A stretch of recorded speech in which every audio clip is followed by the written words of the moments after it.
for being here. I am recording this session. I want to thank you all for being here for our second day of our trade union speaker series. Today we have an awesome lineup. A big thanks goes out to Contra Costa County Building Trades Council, who partnered with us to make all of this happen. And I think that you guys are going to really enjoy this. A little note is, students, you guys cannot unmute yourselves. Sorry about that, but it was just how we had to do it this time. And please put questions in the chat box, and I will go ahead and moderate that over to our guest. And our first guest of the morning is from Local 342, and his name is Al Garcia. And Al, I'm going to turn it over to you.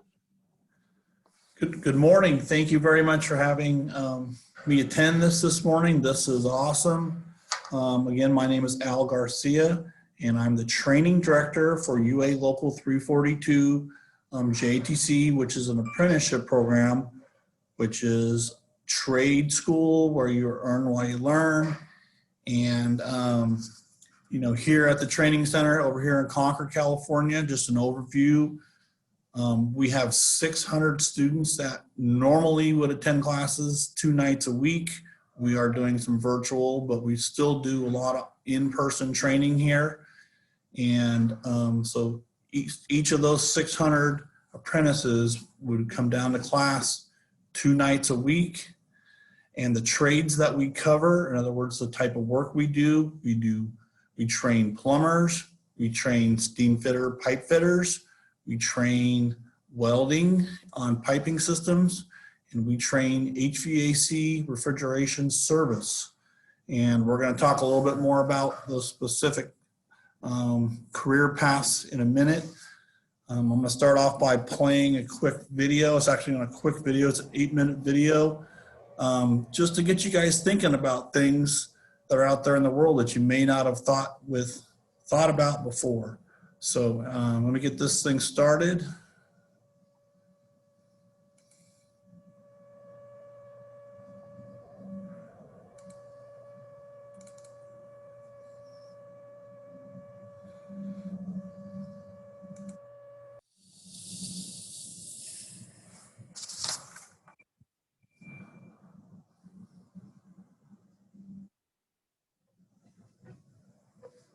What do you see? The 6th century statue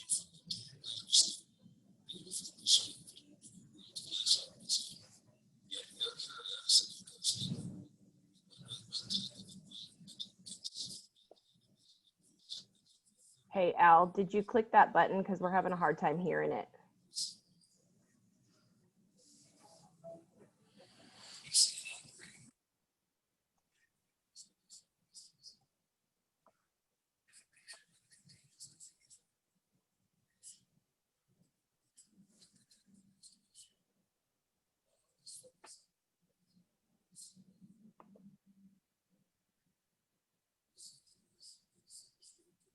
Al, can you hear me?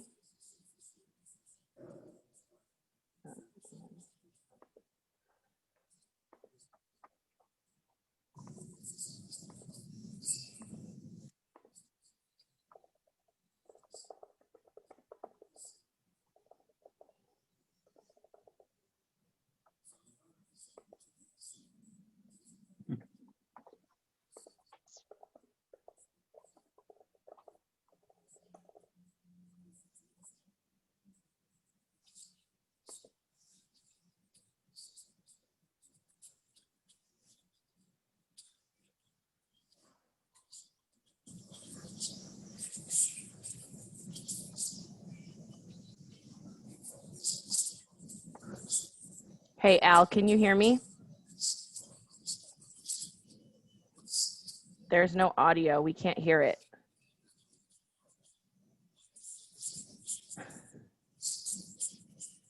Can't hear me over this.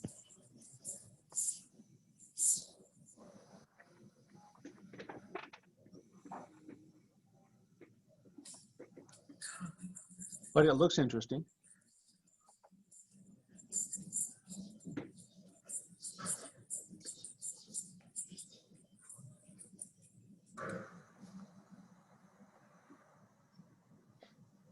Sorry about that, Al.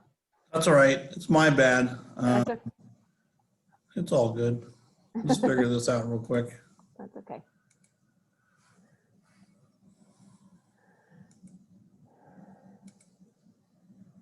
Thanks, students. We'll figure it out. All right. I'm actually, I'm challenged, just so your students know that my background is in plumbing. It isn't in IT. And I got to hats off to you teachers that have changed over to this kind of environment. So real quick, the video was about HVAC service people. And out there in the world, there are a lot of things we take for granted. Like in the school, we take for granted that the air is being heated or cooled in the classrooms and it's being cleaned. Same in a hospital, the air is being cooled or cleaned in a hospital, and the temperature of the ice in an ice arena. All those things are taken care of by HVAC mechanics. They all are out there servicing companies, facilities, buildings, doing work. So I'll circle back to the training center here and the description of each trade. And we'll start with HVAC mechanic. So they service air conditioning systems in buildings and schools and different places. They do service work with customers that they just have that are routine visits, and then they do emergency work where someone's system goes down. And then we also train plumbers here at the training center. And, a lot of people think of plumbers as the person that mom calls when there's a problem at the house. And that is one type of plumber. That's a service plumber. Comes out and does a residential service call and,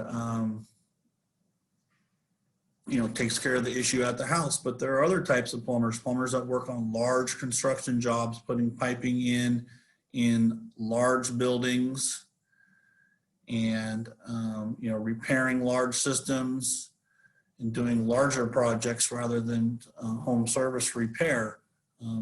Those are all good jobs. Different types of plumbers do different types of plumbing. We also train steam fitter, pipe fitters here, and steam fitter, pipe fitter. It's a little harder to explain what they do, but they install piping. If you've ever driven by the refineries out by the shores of Martinez or in Richmond, those are big oil refineries. A lot of pipe fitters work out there in the refineries, putting in piping systems for oil and gas to be produced. And they also do a lot of work in hospitals and big buildings with, again, comfort air and comfort heating.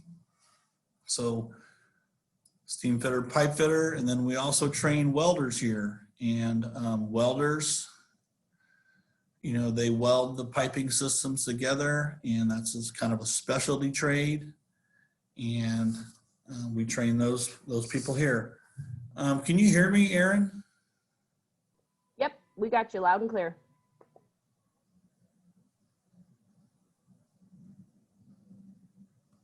Yep. Okay, just checking. Yeah, you're good. My screen kind of froze up a little bit. That's So okay. these are earn while you learn programs. And basically when you get into one of our programs, you go to school either one day every other week to learn, the fundamentals of the trade you're studying, and then you go to work. And the programs are 5 years long, and they kind of break up into semesters. So when you first come in as an apprentice, you're a first period apprentice. And as long as you pass your classes during your first semester and you work all your work hours in that semester, you move on to second period apprentice. And so if you could kind of break it down into 10 semesters, it's kind of like going to college for 5 years. And most people go to college for 5 years nowadays. So there's a spring semester and there's a fall semester, and you go to school at night and you earn money. during the day. And, starting wages for a person just entering our program and knowing absolutely nothing about what you're studying, but just having the interest in wanting to do it, starting wage is $27 an hour for starting wage. When you take that against, having a part-time job over at In-N-Out Burger or somewhere else at $18 an hour, that's a lot for a starting wage to train you to do something. And on top of that, the fringe package, which are your benefits, your pension, your health and welfare, which is your dental and your doctor visits and all that stuff, that's on top of it. So $27 an hour of wages, and the employer also pays $42 a wage package. That's a lot. And after the 5-year program is complete and you become a journey person, the current wage for a journey person worker is $67 an hour with a $42 fringe package. And when you calculate that out, that's after 5 years of education and training and everything, that's $134,000 a year.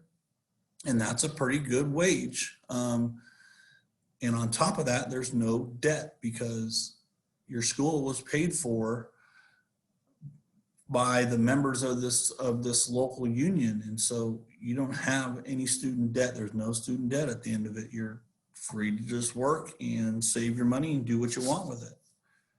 I have some notes here in front of me. So a description of a typical workday. So new construction. So if you're working on construction, maybe it's service construction or construction.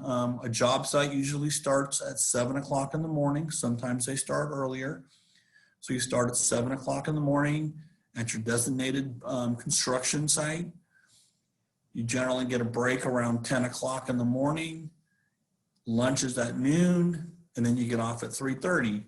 And throughout that day, you'll be working in different parts of a building, depending on the phases of the job, installing piping, testing piping, and just stepping the building towards completion.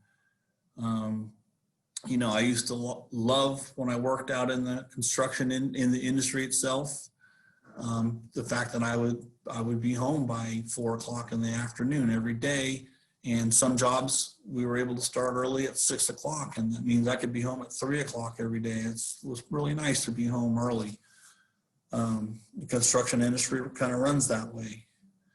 So if you got into the HVAC field or maybe the plumbing service field, your day would consist of appointments that you'd have with different buildings, whether they're scheduled appointments to just do service and maintenance on building systems, or whether it was an emergency and someone has a problem with the system in their building. So, service and repair parts of this industry, their days are a little bit longer because you don't know how long you could be or how many emergencies there could be. So you could start at 7 o'clock in the morning and you could run later in the afternoon or early evening, or maybe there aren't as many service calls and you get off a little early. Generally that work there's more hours in a year for a service journey person than there is for a construction journey person, but it is a little bit up and down. Some of the things that we look for in students, math skills are very, very important. The entrance exam we have here has math on it. Math is very important. Reading a tape measure, being able to read a voltmeter and do some math or calculations on gears or pulleys. Math is very important. Also, a lot of the stuff that the HVAC service work covers is building management systems that are computerized, that control the fans and the airflow in different buildings. And so there's programs and software that's involved with that. So computer skills is really important in that. One of the next items I have is, I think everyone likes to hear, how we got to where we are. So my title right now is I'm the training director. I'm kind of an educator, if you want to put it this way. I'm like the principal of this school. But I didn't start out as an educator. I started out as an apprentice plumber. So I started out as an apprentice plumber in 1988. A lot of you guys have heard of San Ramon Valley High School over in Danville. I'm a graduate of San Ramon Valley High School. Exiting high school, my favorite classes, my senior year, I had 3 woodshop classes and 2 auto shop classes. Wasn't big into school at all. When I finished up high school, my parents encouraged me to kind of go to college, maybe go to DVC. All I really wanted to do was just hang out with my friends and work on my car. And I really wasn't going very far, very fast. And so my dad was a plumber by trade, and he kind of forced me into the direction, hey, Al, you need to go down and sign up for this, and this will be a good thing. And I really didn't care. I mean, that's what he wanted me to do. I'll go do it. And I signed up to take the test at age 19 to be a plumber. I didn't score high enough on the test. He encouraged me to come back 2 years later and try it again when I was 21. I passed the test and became an apprentice plumber. And I've enjoyed every single minute of this my whole career. It's been awesome. And, not being a young person and not knowing much about life in general, my dad actually steered me in an awesome direction. I just didn't know it yet. I made a little bit more money than I did when I was working before I became a plumber. Before I became a plumber, I worked in a hardware store and I worked in a tire shop, and I liked those jobs too. But now all of a sudden I had some more money. And then it wasn't a few years down the road that, I had met my future wife, and we talked about getting a house, and I'm like, well, yeah, I can buy a house. I make enough money to buy a house. And lo and behold, we bought a house, and then we got married, and then pretty soon, we're talking about kids, and I really never needed to have, health coverage or go to the doctor because I was young. I didn't break down. I didn't need to be fixed. And so, well, when you're talking about having kids, it's expensive to have kids and all that stuff. And it's like, well, I just looked over and it's like, well, I already have health care. It's already done for me. The union's done that for me. I just never hardly use it. And so, boom, that was done. And then, bought a different house and have 4 kids now. And then a few years ago, it's like, I really got to focus on my retirement stuff and check it out, see how that stuff's all going. And, start getting involved in retirement stuff. And it's like, oh, shoot, the union's already done half of this for me. All I got to do is tune up a couple different areas, maybe contribute a little more to my 401k, but I'm on a pretty good path, and it was already done for me. And I didn't have to think about it all these years. It's just fabulous. And so, the thought is when I retire from my current position, at the age of, late 50s, early 60s, to have the same income that I'm currently making is pretty incredible. So, you guys don't think about those things right now, but this stuff's all being done for you. And by the time retirement comes around, everything should be pretty well covered. It's a pretty good gig. We have about 5 minutes or so. We have a minute or two. Yep, so I'm almost done. So perfect.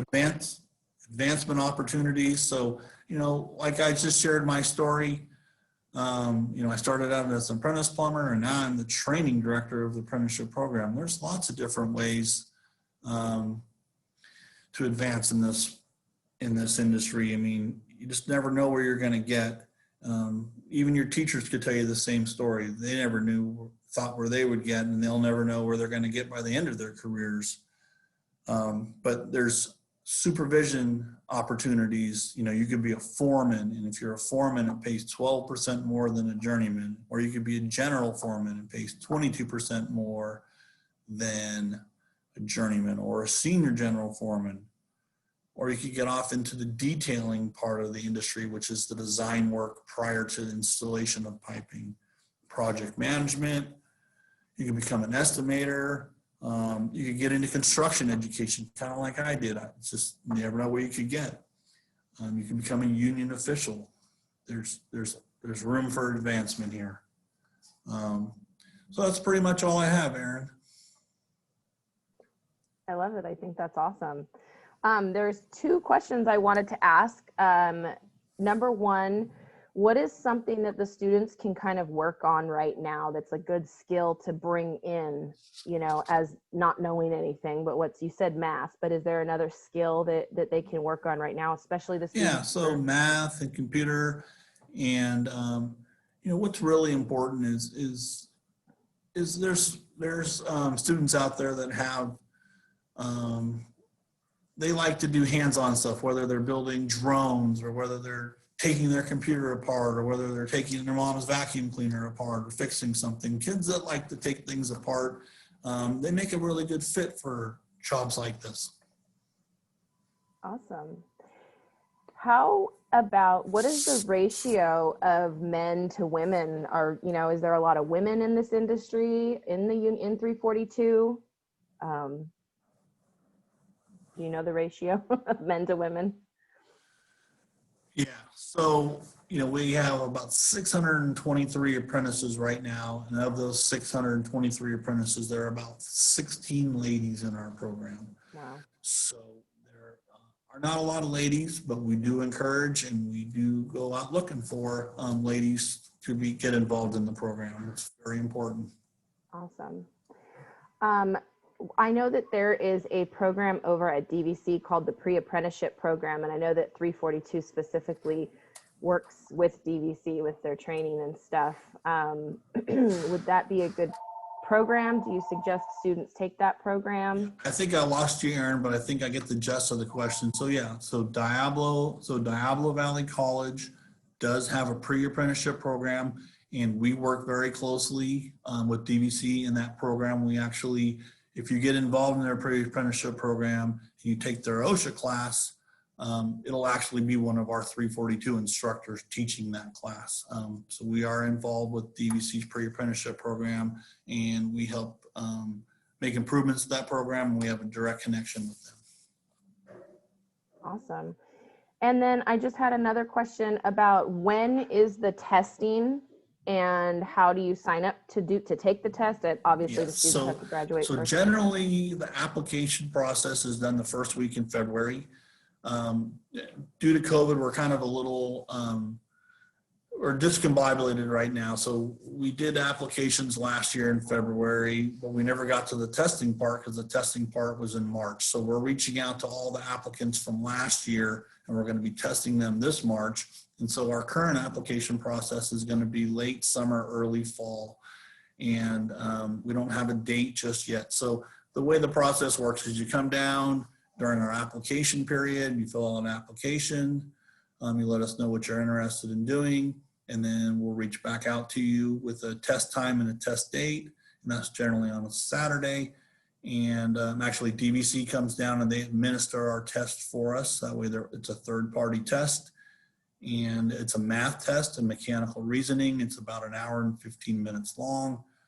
You know, so it's just some sharp math skills and some good mechanical reasoning, and from there the test is scored, and then if you pass the test, we'll have you come down for an interview, and then you'll end up on a ranked waiting list by trade, and away we go.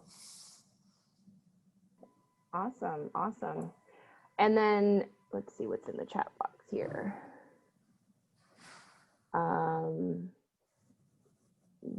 Yeah. Okay. And what are the requirements? 18 years old, high school diploma or GED? What do you need to have to be able to be qualified to take a test, to sign up for the application for the test? Oh, that's a good question. I'm kind of having trouble hearing you, but to take the application to apply, become an apprenticeship, we're looking for a high school diploma and then some form of photo ID. And generally in February, when signups are going around, you know, we'll take a 17-year-old to apply and everything, even though they don't have their diploma yet. and then having their diploma would be on the final. If they passed everything and everything went good, we still would need that diploma before they started the program. But we'll take them at 17 and run them and let them test and everything. But it's a high school diploma and some form of photo ID that proves who you are. And the driver's license is always a bonus, but not required. Awesome. And then one last question a student asked was, how hands-on is the training?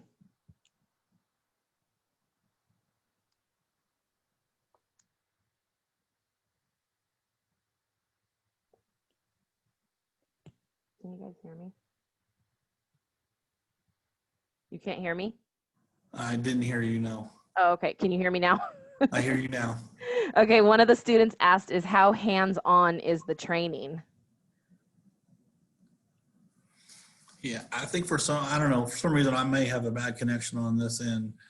You asked something about hands-on, so very hands-on. So this is a very physical trade. You're working with your hands, you're walking, you're moving, you're carrying, you're lifting, everything is hands-on. It's not to say you can't get into a part of the trade that isn't so physically demanding. There are project management jobs, there are detailing jobs, there's other jobs that are more office related, but it is a very physical and demanding job. Okay. Can you hear me now? I think it's on my end. I hear you now. Okay. Sorry about that. I apologize. Okay. Students or teachers, do you have any other questions? Our next guest will be here in just a second. And we want to respect Al's time. Let's see. Something just popped up. Okay. They said, how much do you pay for classes? But you had mentioned that it's all paid through the apprenticeship program and the student doesn't pay anything. Okay. Tom or Jay or Ray, do you guys want to say anything or have anything to add? I just want to say thanks for your time and getting this information to our students.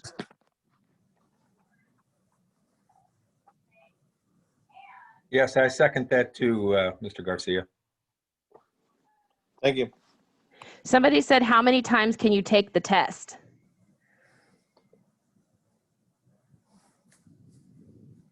Are my speakers bad again? No, I can hear you. Okay. I think it's on my end. Al, are you there?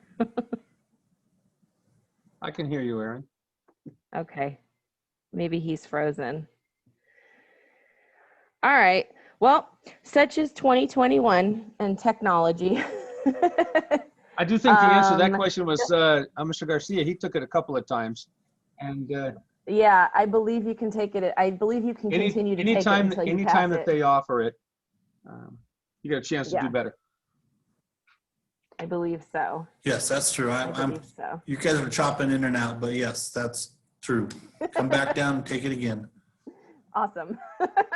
Well, Al, thank you so very much for joining us today. We appreciate you being here with us today. I know that if our students have any additional questions, I'll get those sent over to you and answer those questions for them. And again, just thank you for being with us today. We can't do the work that we do without awesome people like you. So thank you for joining us. Yeah, no, I appreciate you guys having me. And if anyone wants to come down, a teacher, a student, or maybe some parents or whatever, just reach out to me and we'll set up for our tour. It's all good. Awesome. Yeah. And I've actually taken groups of students to 342 before. So once the world is safe again, I will definitely reach out to you to do that again for sure. So, okay. Thank you. All Thank you, Al. Thank you. Thank Al. you. Thank you. Thank you. Okay, guys and gals, give me just a moment. Let me see if our new guests should be on here. So let me find them. Because everybody is muted. If Bill Hodge or Jonathan Blaine are on, our next guest or whoever is representing Local 16, you can hit that raise your hand icon on your name so I know you're there. I can make you a co-host. I'm not seeing you. So hang tight, everyone.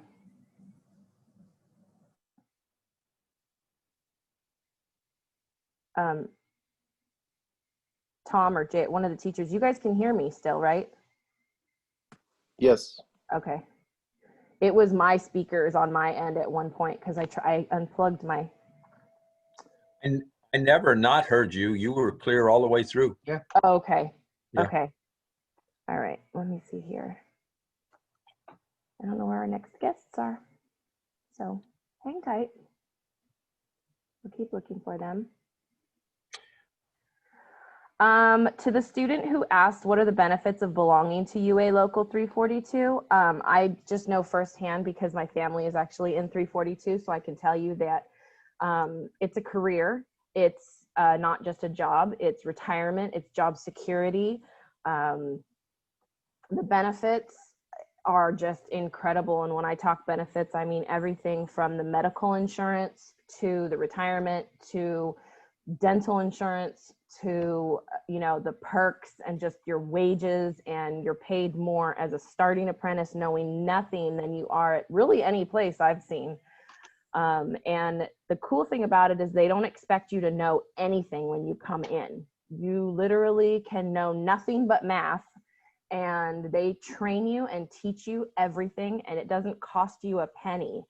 And so it's kind of cool to have that, you know, essentially handed to you. And one of the cool things about it too is that you get to work and make money while you're going to school. So a lot of times when you're in a program, you have to go to school and you don't know enough until after you finish the program and go into work. But while you're an apprentice, you are, I think it's your first year of apprenticeship. It's every other week you have to take one day off of work, and your bosses all know this. And you go to school all day long. So you get to work 4 days one week, and then the next day you get to work 5 days. And the week that you only work 4 days, obviously you have school one day.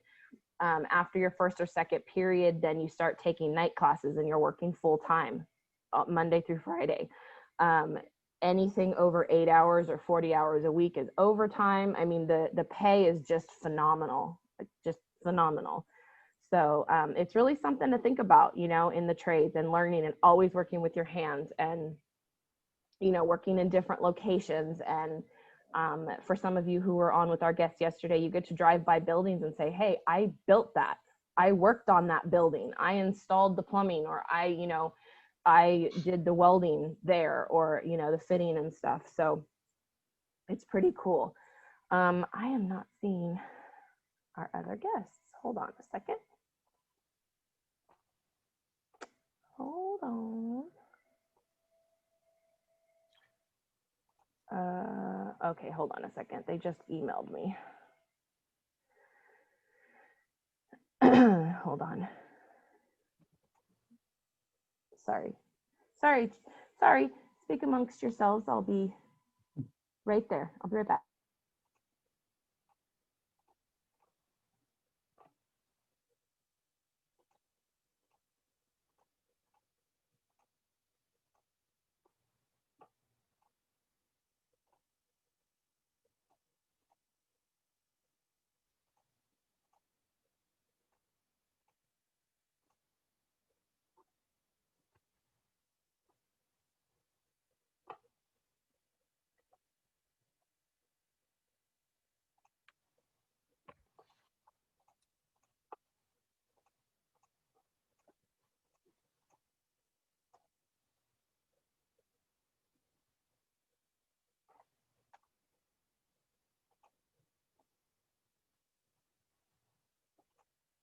All right, they had a little mix up, so they're on their way. So we'll just give them the rest of the hour to talk and do their presentation. So, Aaron, did they say they were local 342 is here in Concord? yeah, the training center is in Concord. It's over off of Detroit behind Costco. Oh, okay. The training that's center is over convenient, there. huh? Yeah. Yeah, the training center is over there.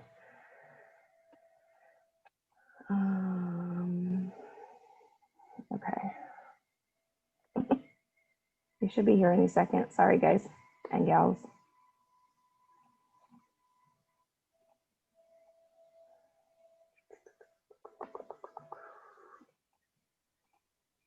Thanks for your patience. I apologize.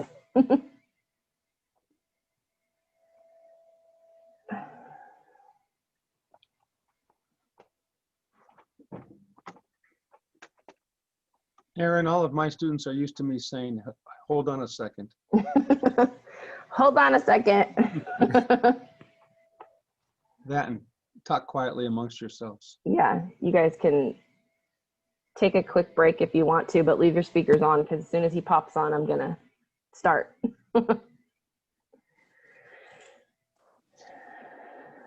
Excuse me.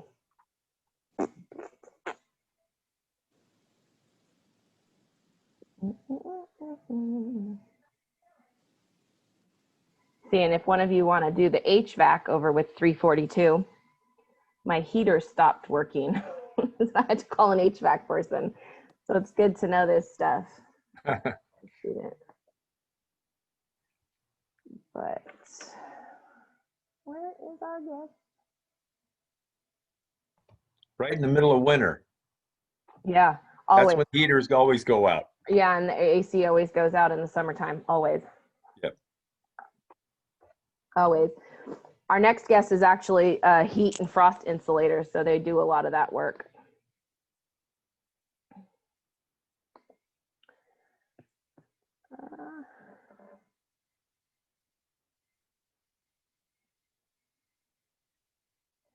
Sorry, guys. Hang tight.